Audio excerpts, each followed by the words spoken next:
পৃথিবীতে কত অনাকাঙ্ক্ষিত ঘটনাই না ঘটে, কত ঘটনা আমাদের মনকে উথাল পাতাল করে দেয়। কিছু ঘটনা একটা পুরো জাতিকে নাড়িয়ে দেয়। অথচ এক্স ফাইলসে আমরা দেখেছি এমন অনেক ঘটনা শেষ পর্যন্ত রহস্য হয়েই থেকে যায়। যেসব রহস্যকে ঘটাতে গিয়ে একের পর এক নতুন নতুন রহস্যের উৎপত্তি হয়, কিন্তু রহস্যের সমাধান কোনোদিন হয় না। আজকের এক্স ফাইলসের ঘটনা এমনই হৃদয় বিদারক একটি ঘটনা।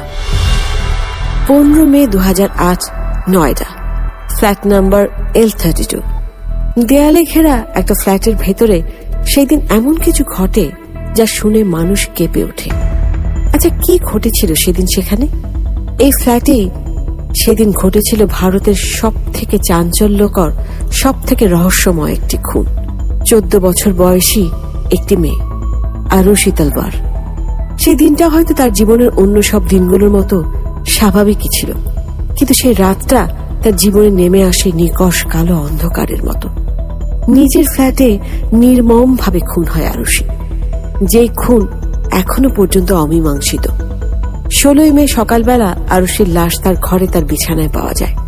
সেই সময় তাদের ঘরের কর্মচারী হেমরাজ বানজাদেকে বাড়িতে খুঁজে পাওয়া যায় না।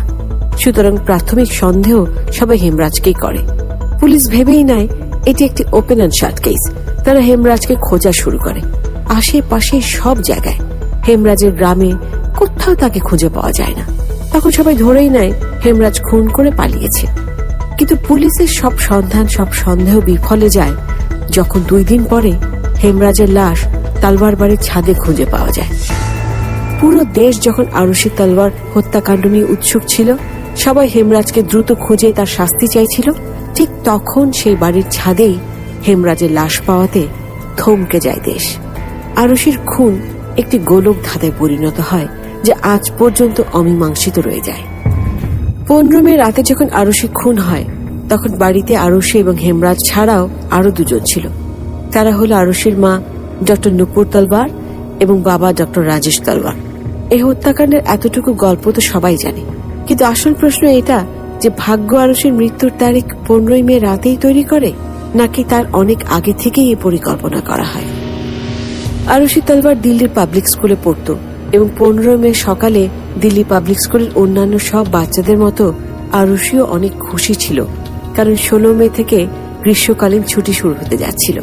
কিন্তু সেই ছুটি আর কাটানো হয়নি আরুষির। আরুষি প্রতিদিনের মতো সকাল 7টায় স্কুলে পৌঁছায়। ঠিক 9 দিন পরে আরুষি 14 বছরে পা দিতে চলেছিল। তাই আগে থেকে আরুষি তার স্কুলের বন্ধুদের সাথে জন্মদিনের প্ল্যান করেছিল। ওই দিন দুপুর 1:30 পর্যন্ত আরুষি স্কুলেই ছিল। প্রতিদিন স্কুল থেকে স্কুল বাসে করে বাড়ি ফিরলেও ওই দিন আরুষিকে নিতে তার মা নুপুর গাড়ি নিয়ে যান এবং আরুষিকে নিয়ে রওনা দেন বাড়ির উদ্দেশ্যে। কিন্তু বাড়ি যাওয়া নিয়েও 2টি গল্প আছে। মিডিয়ার রিপোর্ট অনুযায়ী ওই দিন আরুষি তার মায়ের সাথে নয়ডার সেক্টর 25-এ তার নানির বাসায় সন্ধ্যা 6টা থেকে 7টা পর্যন্ত ছিল এবং সিবিআই রিপোর্ট অনুযায়ী তারা সোজা স্কুল থেকে নিজেদের বাড়িতে গিয়েছিল।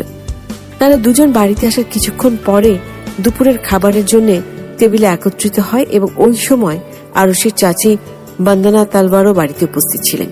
তিনি দিল্লিতেই থাকতেন। ওদিন আরুষি পালক পনির খেয়েছিল এবং এক ইন্টারভিউতে নুপুর বলেছিলেন যে ওই দিন ওই সবই হেমরাজ বানিয়েছিল।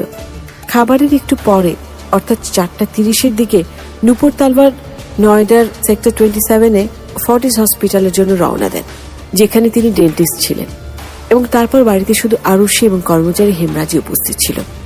রাজেশ তলবারও একজন ডেন্টিস্ট ছিলেন এবং 15 মে সকাল 8:45-এ তিনি তার হাসপাতাল থেকে নয়ডার আইটিএস ডেন্টাল কলেজে ক্লাস নিতে চলে যান। তারপর দুপুর 3টা থেকে রাত 8:30 পর্যন্ত Delhi dental surgery, orthodontic and implantology সেন্টারে তার রোগীদের দেখেন এবং তারপর তিনি তার বাড়ি চলে যান। অন্যদিন নুপুর তলবার সন্ধ্যা 7টা পর্যন্ত ফর্টিস হাসপাতালে ছিলেন এবং ঠিক 7:30-এ বাড়ি পৌঁছান। তখন আরুষি তার ঘরে ছিল এবং হেমরাজ রাতের খাবার রান্না তৈরিতে ব্যস্ত ছিল। আরুষি অনেক রাত পর্যন্ত জাগত।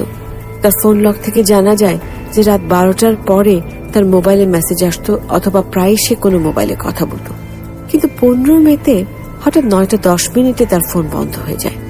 তবে ঘটনার দিন দুপুর 2:30 থেকে 5টার ভেতর আরুষির ফোন থেকে অন্য একটি নাম্বারে মোট 24 বার যোগাযোগ হয়, যার মধ্যে একটি নাম্বার থেকে 9 বার ফোন কল এবং 9 বার মেসেজ দেয়া হয় এবং সেই নম্বরে আরুষির ফোন থেকে 2 বার ফোনে মেসেজ এবং 4 বার কল করা হয়। সব থেকে দীর্ঘ সময় কথা হয় 7 মিনিট। তাছাড়া ঘটনার 2 দিন আগেও সেই নাম্বার থেকে আরুষির নাম্বারে মোট 13 বার যোগাযোগের চেষ্টা করা হয়, কিন্তু আরুষির ফোন থেকে একবারও কল বা মেসেজ সেদিন যায়নি। রাত 9:30 আরুষির বাবা বাড়ি আসেন এবং তার ড্রাইভার উমেশ গাড়ির চাবি আর ব্যাগ দেবার জন্য ঘরে প্রবেশ করে। আর এটাই সর্বশেষ সময় যখন বাইরের কেউ আরুষিকে জীবিত দেখে। সেই সময় আরুষি এবং তার মা ডাইনিং টেবিলে বসেছিল এবং তার বাবা ঘর থেকে বের হচ্ছিলেন। 24 মে আরুষির জন্মদিন ছিল এবং সেই উপলক্ষে তার বাবা সেদিন তাকে একটা ডিজিটাল ক্যামেরা উপহার দিতে চেয়েছিল, কিন্তু আরুষির মায়ের জেদের কারণে রাজেশ তলবার 15 তারিখেই সেই ক্যামেরা তার মেয়েকে দিতে বাধ্য হন। ক্যামেরা পেয়ে আরুষি অনেক খুশি হয় এবং সেই ক্যামেরা দিয়ে ছবিও তুলতে থাকে। ঘড়িতে তখন সময় 10:10। রাত 11টায় আরুষি এবং তার বাবা মা নিজ নিজ বেডরুমে ঘুমানোর জন্য চলে যায়। আরুষির বাবার অনেক রাত পর্যন্ত ইন্টারনেটে কাজ করবার অভ্যাস ছিল। তিনি নূপুর তলওয়ারকে বলেন রাউটার অন করে দিতে, আর রাউটার ছিল আরুষির ঘরে। রাউটার অন করার জন্য যখন আরুষির মা তার ঘরে আসেন, তখন আরুষির চেতন ভাগাতের একটি বই 3 মিস্টেকস অফ মাই লাইফ পড়ছিল। রেকর্ড অনুযায়ী রাজেশ তলওয়ার রাত 12:08 পর্যন্ত একটানা ইন্টারনেট ব্যবহার করেন। রাত 12টায় আরুষির বাড়ির ল্যান্ডলাইনে ফোন আসে। আরুষির ফোন বন্ধ থাকায় তার বন্ধুরা ল্যান্ডলাইনে তাকে ফোন করে, কিন্তু রিং হতে থাকলেও কেউ কল রিসিভ করে না। অথচ আরুষি তার ঘরে ছিল এবং তার বাবা মা তাদের ঘরেই ছিল, তারপরেও কেন কেউ ফোন উঠায়নি তা রহস্যজনক। রাত ওই ফ্ল্যাটে শুধু 4 জন ছিল, আরুষি, তার বাবা মা এবং হেমরাজ। হেমরাজের ফোন কল হিস্ট্রি থেকে জানা যায় ওই রাতে হেমরাজের ফোন থেকে 2টি ইন্টারন্যাশনাল কল করা হয় এবং ব্যালেন্সও চেক করা হয়। এর মাঝে হেমরাজের ফোনে নয়ডার এক পিসিও থেকে একটি কল আসে। কে ফোন দিয়েছিল সেই পরিচয় জানা যায়নি। তাহলে সেই ফোন কলটি কি আরুষির জন্য কাল হয়ে এসেছিল? রেকর্ড অনুযায়ী সকাল 3:43 পর্যন্ত ইন্টারনেট থেমে থেমে চলতে থাকে। তাহলে কি রাজেশ তলবার সকাল 4টা পর্যন্ত জেগেছিলেন? 16 মে সকাল ভোর 6টায় বাড়ির কাজের মেয়ে ভারতী আসে। স্বাভাবিকভাবে একবার ডোরবেল রিং হলেই দরজা খুলে হেমরাজ, কিন্তু সেদিন 3 বার বেল বাজানোর পরেও দরজা খুলে না। কিছুক্ষণ পর নূপুর তলওয়ার নিচে আসে এবং বলে দরজা তো খুলছে না ভেতর থেকে। তাহলে কি দরজা বাইরে থেকে লাগিয়ে দেয়া? আর হেমরাজকেও কোথাও দেখা যাচ্ছে না। তখন ভারতী বলে যে তাকে চাবি দিতে সে বাইরে থেকে খোলার চেষ্টা করে দেখবে। তখন নূপুর তলওয়ারকে খুব স্বাভাবিক দেখা যায়। তারপর নূপুর তলওয়ার বেলকানি থেকে চাবি নিচে ফেলে দেয় এবং ভারতী বাইরে থেকে তালা খুলে ভেতরে ঢোকে। এর মাঝে নূপুর তলওয়ার হেমরাজকে ফোন করেন এবং ফোন একবার রিং হতেই কেউ একজন ফোন রিসিভ করে এবং সাথে সাথে কেটে দেয়। ঘরে ঢুকতেই নূপুর তলওয়ার কাঁদতে কাঁদতে ভারতীকে বলে যে দেখো ভারতী হেমরাজ কি করেছে। ভারতী আরুষির বিছানায় তার লাশ দেখে হতবিহ্বল হয়ে পড়ে। রাজেশ তলওয়ার তখন সারা বাড়ি হেমরাজকে খুঁজতে থাকে এবং এসে বলে হেমরাজকে কোথাও পাওয়া যাচ্ছে না।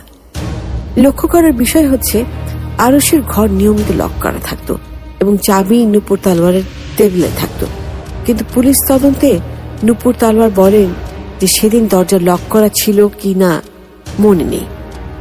ধারণা করা হয় আরুষির খুন রাত 12টা থেকে 1টার মাঝেই হয়, কিন্তু যেহেতু রাউটার ভোর 3:43 বন্ধ হয়, তার অর্থ যে রাউটার বন্ধ করে সে হয় রক্তে ভেজা আরুষির লাশ লক্ষ্য করেনি, অথবা সেই খুনি ছিল। পরদিন বাড়ির চাবি এবং ছাদের চাবি নূপুর তলওয়ার খুঁজে পান হেমরাজের বিছানা থেকে।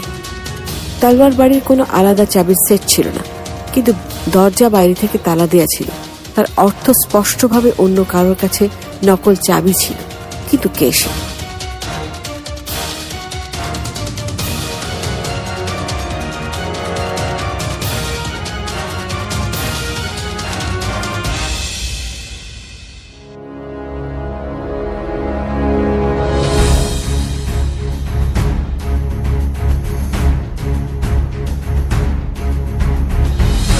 লাশ দেখার পর ভারতী সবার আগে প্রতিবেশীদের খবর দেয় এবং তারপর তলওয়ার পরিবার তাদের আত্মীয় স্বজন ও বন্ধুদের খবর দেয়।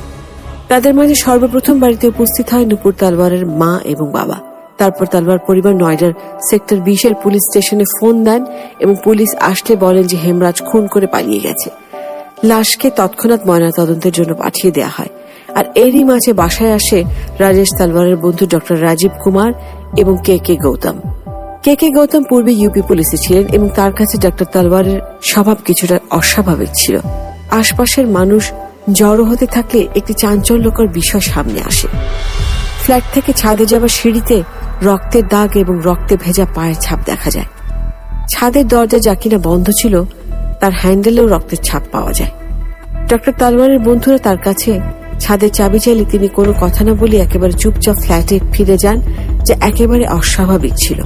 উপস্থিত পুলিশ দরজা খোলার অনেক চেষ্টা করে কিন্তু পারে না।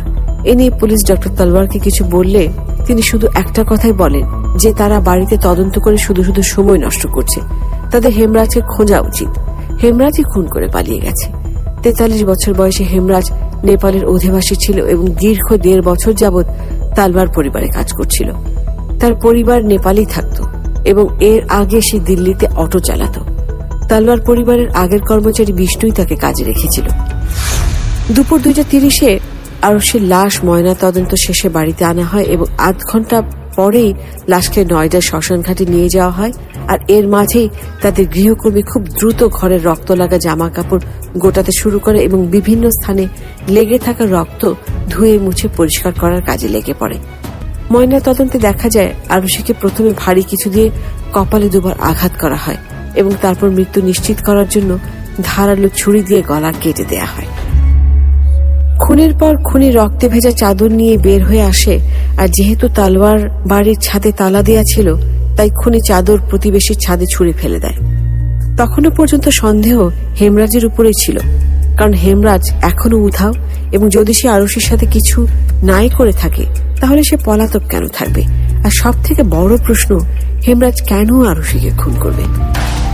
মৃতদেহ সৎকারের পর তালওয়ার পরিবার বাসায় ফিরলে সিদ্ধান্ত নেওয়া হয় রাজেশ তালওয়ার, নুপুর তালওয়ার এবং পরিবারের আরো কিছু লোক যাবে অস্থি নিয়ে হরিদ্বার বিসর্জনের জন্য।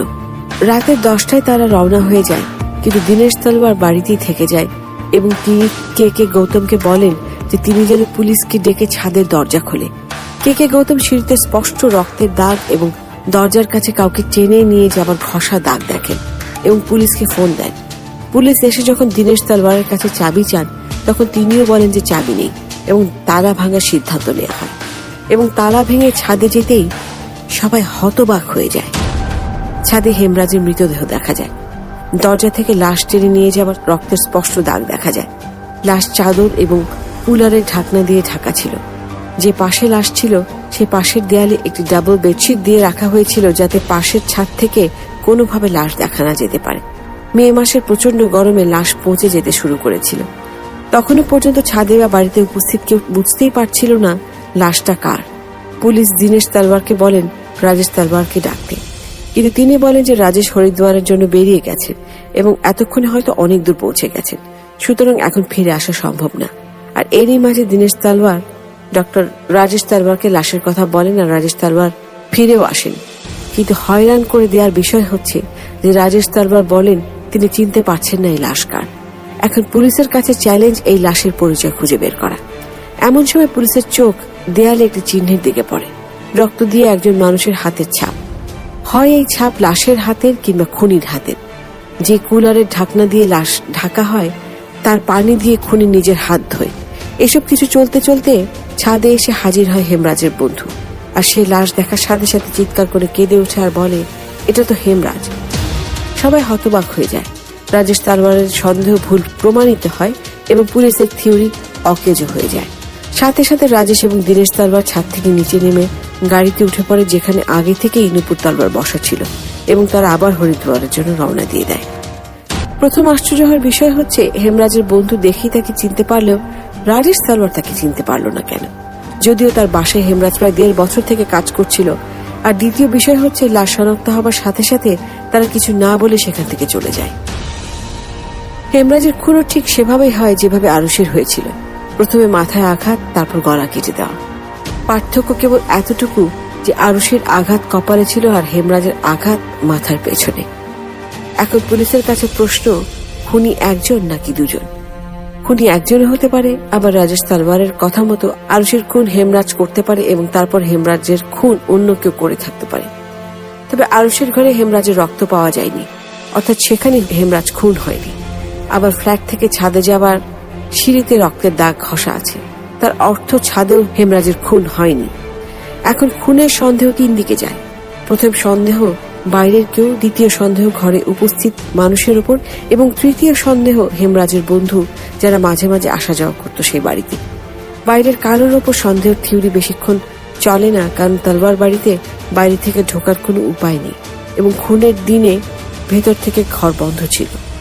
আর তাছাড়া বাইরের কেউ খুন করে এত সময় কেন নেবে যখন সে জানে অন্য ঘরে আরো দুজন উপস্থিত আছে। পরিবারের উপর সন্দেহ তীব্র হওয়ার কারণ হচ্ছে আরুষের ঘরের দরজা সবসময় রাতে লক করা থাকতো এবং তারপর দরজা হয় ভেতর থেকে খোলা সম্ভব ছিল, নতুবা একমাত্র চাবি দিয়ে যে নূপুর তলওয়ারের কাছে থাকতো এবং তিনি তার নিজের বালিশের নিচে রাখতেন বা টেবিলের উপর রাখতেন। সুতরাং মা বাবার উপরে সন্দেহ প্রবল হয়।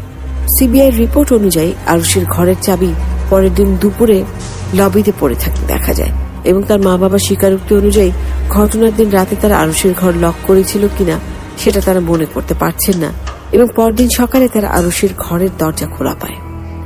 সন্দেহের আরো একটা কারণ হচ্ছে ডক্টর তালওয়ারের ল্যাপটপ লগ অনুযায়ী সেদিন রাতে প্রায় 4টা পর্যন্ত তার ল্যাপটপের ইন্টারনেট থেমে থেমে অন অফ হয় এবং তারপর সকাল 6টায় আবার ইন্টারনেট অন হয়। এটা সেই সময় যখন গৃহকর্মী ভারতী আসে। কিন্তু ডক্টর তালওয়ার বলেন তিনি কেবল 11টা থেকে 12টা পর্যন্ত ল্যাপটপে বসে ইন্টারনেটে অ্যাক্সেস করেছিলেন। খুনের পরে আরুষের ঘর একদম গোছানো ছিল, সব জিনিসপত্র তার জায়গা মতো ছিল, এমনকি বিছানার চাদরও এলোমেলো ছিল না। খুনের 3 দিন পরে রিপোর্টে পাওয়া যায় যে আরুষির প্রাইভেট পার্টস পরিষ্কার করা হয় এবং তদন্তে এও আসে যে সিঁড়িতে পাওয়া রক্তের দাগও পরে পরিষ্কার করা হয়। খুনের দিন ডক্টর তালওয়ার বারবার পুলিশকে বলেন যে ঘরের ভিতর সময় নষ্ট না করে হেমরাজকে যেন খোঁজে। ছাদের দরজায় রক্ত লেগে থাকার পরেও ছাদের চাবি দিতে না পারা এবং পরে সেই ছাদে হেমরাজের লাশ পাওয়া, সব মিলিয়ে পুলিশের চোখ বারবার আরুষের বাবা মার উপরেই পড়ে এবং খুনের 8 দিন পরে পুলিশ নূপুর এবং রাজেশ তলওয়ারকে গ্রেফতার করে। 24শে মেতে তাদের রাজিয়াবাদ কোর্টে চালান করা হয় এবং 25 তারিখে কোর্ট তাদের 3 দিনের পুলিশ কাস্টাডিতে দেয়, যা পরে বাড়িয়ে 30 মে পর্যন্ত করা হয়। এর মাঝে ডক্টর তালওয়ার আরো 3 জনের নাম বলেন যারা হেমরাজের বন্ধু ছিলেন এবং বাড়িতে আসা যাওয়া করত। কৃষ্ণা, যে কিনা রাজেশ তলওয়ারের কম্পাউন্ডার ছিল, রাজেশ কুমার, যে কিনা ডক্টর তালওয়ারের বন্ধু ডক্টর দুর্রানির সাথে কাজ করত, বিজয় মণ্ডল, যে কিনা রাজেশ তলওয়ারের প্রতিবেশীর কর্মী ছিল, যে তলওয়ারের বাড়ির পাশে গ্যারেজে থাকত। কৃষ্ণা এবং রাজকুমার নেপালের বাসী ছিল এবং তদন্তে এও আসে ঘটনার দিন হেমরাজ কৃষ্ণাকে অনেক গালিগালাজ করে, যার জন্য কৃষ্ণা অনেক রেগেছিল। ধারণা করা হয় এর জেরেই তারা 3 জন বদলা নেবার জন্য খুন করে। 13 জুনে কৃষ্ণাকে গ্রেফতার করা হয়, 27 জুনে রাজকুমার ধরা পড়ে এবং 11 জুলাইতে বিজয় মণ্ডলকে গ্রেফতার করা হয়। কিন্তু তদন্তে তাদের কারো বিরুদ্ধে কোন রকম প্রমাণ পাওয়া যায় না। 15 এবং 16 মে রাত 12টা থেকে পরদিন সকাল পর্যন্ত তারা নিজেদের বাড়িতেই থাকে বলে তদন্তে জানা যায়। এরই মাঝে তদন্তে একটি হয়রানকারী তথ্য বেরিয়ে আসে। হেমরাজ এবং আরুষের মাথার আঘাতের দৈর্ঘ্য এবং প্রস্থ ডক্টর রাজেশের বাড়িতে থাকা 5 নম্বর গলফ স্ট্রিকের সাথে মিলে যায়। ডক্টর তালওয়ার নয়ডা গলফ ক্লাবের সদস্য ছিলেন এবং প্রায় গলফ খেলতে যেতেন এবং এমনই 2টি গলফ স্ট্রিক তার গাড়িতে থাকত। কিন্তু হত্যার 2 দিন আগে তার গাড়ি সার্ভিসিং এ পাঠানোর সময় ডক্টর তালওয়ার গলফ স্টিক 2টি তার গাড়ি থেকে বের করে এনে হেমরাজের ঘরে রেখেছিলেন। কিন্তু হত্যার পর শুধুমাত্র একটি স্টিকই পাওয়া যায়, যা অন্যটি পাওয়া যায় না। ডক্টর তালওয়ারের ঘরে একটি গলফ সেটও ছিল এবং পুলিশ সেটিকে নিজেদের আওতায় নিয়ে তদন্ত করে দেখে যে গলফ নাম্বার 3 এবং 5 কে অনেক ভালো করে পরিষ্কার করা হয় এবং এগুলো বাকিদের থেকে অনেক বেশি চকচকে ছিল এবং এটা জানা যায় না স্টিকগুলিকে কে এবং কেন সাফ করে। যে অপর গলফ স্টিককে পাওয়া যাচ্ছিল না তা ঘটনার প্রায় 1 বছর পরে বাড়িতে পাওয়া যায়, কিন্তু সেই তথ্য তালওয়ার পরিবার না পুলিশকে দেয় না সিবিআই কে। তারা কেন লুকায় তা শেষ পর্যন্ত জানা যায় না। সিবিআই 1 জুন 2008 মামলাটি নিজেদের হাতে নেয়। জেলে 51 দিন পর্যন্ত ডক্টর তালওয়ারকে জিজ্ঞাসাবাদ করা হয়, কিন্তু 11 জুলাই 2008 তার জামিন হয়, কারণ সিবিআই তাদের বিরুদ্ধে কোনো প্রমাণ পায় না। তাদের নার্ভ টেস্টও করা হয়, কিন্তু সেখানেও সিবিআই কিছু পায় না। বাধ্য হয়ে 29 ফেব্রুয়ারি 2010 সিবিআই রাজিয়াবাদ স্পেশাল কোর্টে মামলা বন্ধ করার আবেদন করে, কিন্তু কোর্ট আবেদন নাকচ করে এবং বলেন আরুষির বাবা মার বিরুদ্ধে পর্যাপ্ত পরিমাণ প্রমাণ আছে, তাই তাদের আসামি বানিয়ে তদন্ত করতে। রাজেশ তালওয়ার সুপ্রিম কোর্ট থেকে জামিন নেন কিন্তু নূপুর তালোয়ার কয়েক সপ্তাহ পর্যন্ত কোর্টের চক্কর কাটতে থাকেন এবং 29 এপ্রিল 2012-তে তাকে রাজিয়াবাদ কোর্টে চালান দেয়া হয়। কিন্তু তখনও পর্যন্ত তার বিরুদ্ধে পর্যাপ্ত প্রমাণ ছিল না যে তিনি খুন করেছেন বা খুনের সাথে জড়িত ছিলেন। তবে এটি নিশ্চিত যে খুনি অনেক বেশি চালাক ছিল। খুনের পর প্রত্যেকটি নিশান মুছে দেয় এবং বাকি যেগুলো ছিল সেগুলো ম্যানেজ হয়ে যায়। পুরো দেশ ফেপে ওঠে এই মামলাটির দ্রুত বিচারের জন্য। সন্দেহের তালিকায় আরুষির বাবা মা ছিলেন এবং তার সাথে সাথে কৃষ্ণা রাজকুমার এবং বিজয় মণ্ডলও ছিল। কিন্তু প্রমাণ ছাড়া আদালত অসহায়। পুলিশ সন্দেহ করে, এও বলে যে হেমরাজের সাথে আরুষির অনৈতিক সম্পর্ক ছিল এবং আরুষির বাবা সেদিন রাতে তাদেরকে আপত্তিকর অবস্থায় দেখে ফেলে। তাই নিজের রাগ নিয়ন্ত্রণ করতে না পেরে তিনি নিজের মেয়ে এবং হেমরাজকে হত্যা করেন। আবার পুলিশ এও ধারণা করে কৃষ্ণা রাজকুমার এবং বিজয় মণ্ডলই খুন করে। কিন্তু সন্দেহ দিয়ে তো আর সুবিচার হয় না। কোনো সন্দেহই আরুষিকে তার ন্যায্য বিচার দিতে পারে না। সেই রাতে কি হয়েছিল তা একমাত্র ওই 4 দেয়াল ছাড়া আজ পর্যন্ত কেউ জানতে পারে না। মাত্র কয়েকদিন পর আরুষির জন্মদিন ছিল, কিন্তু তার আগেই তার মৃত্যুদিন হয়ে যাবে এটা কেউ কোনোদিন ভাবেনি। এই নৃশংস হত্যাকাণ্ডের রহস্য হয়তো আর কোনোদিনও ভেদ করা যাবে না।